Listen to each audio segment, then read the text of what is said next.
সবাই বলে কোনো ধর্মই খারাপ কথা বলে না, ইসলাম একই কথা বলে। কেন তার সমস্ত পৃথিবী তৈরি করতে 6 দিন লাগলো? আপনি 9 মাস পরে জন্মাবেন, এতগুলো মানুষ দোজখে যাবে? কিন্তু অবাক হচ্ছেন এতগুলো মানুষ কিভাবে দোজখে যাবে।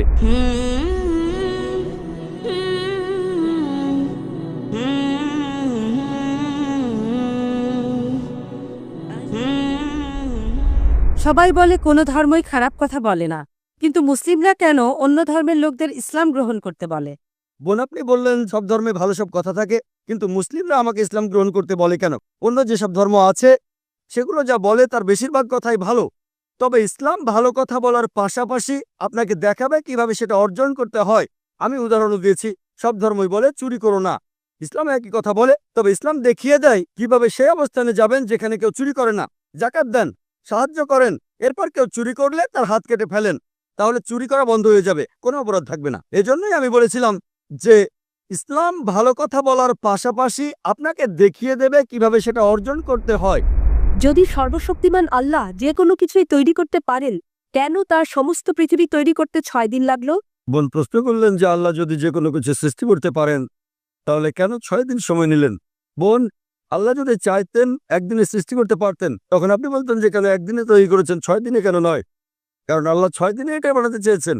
কোরআন বলে যে আল্লাহ যা ইচ্ছে করেন তাই সৃষ্টি করতে পারেন। অনেক আয়াতে আছে, আল্লাহ বলেন কোরআনে সূরা আলে ইমরান অধ্যায় 3 আয়াত নম্বর 59, إن مثل عيسى عند الله كمثل آدم خلق من تراب ثم قال له كن فيكون।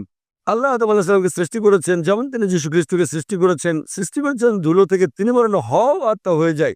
আল্লাহ যখন কিছু সৃষ্টি করতে চান তিনি বলেন হওয়ার হয়ে যায়, তিনি ইচ্ছে করলেই এটা হয়ে যায়। আল্লাহ যদি ইচ্ছে করেন আপনি 9 মাস পরে জন্মাবেন, তাহলে আপনি 9 মাস পরে জন্ম নেবেন। আল্লাহ যদি চান 1 সেকেন্ডে, তাহলে মাত্র 1 সেকেন্ডেই। তো আল্লাহ চাইলেন যে তিনি কোনো কিছু 6 দিনে সৃষ্টি করবেন, তাই তিনি করলেন।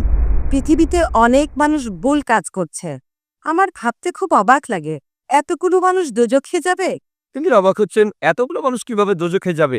আমাদের এই জীবনটা হলো পরীক্ষা। আপনারা যদি ভালো করে দেখেন যে নিচু গ্রেডের পরীক্ষাগুলোতে বেশিরভাগ ছাত্র পাশ করে, তবে উপরের লেভেলে গেলে সেখানে পাশ করাটা কঠিন।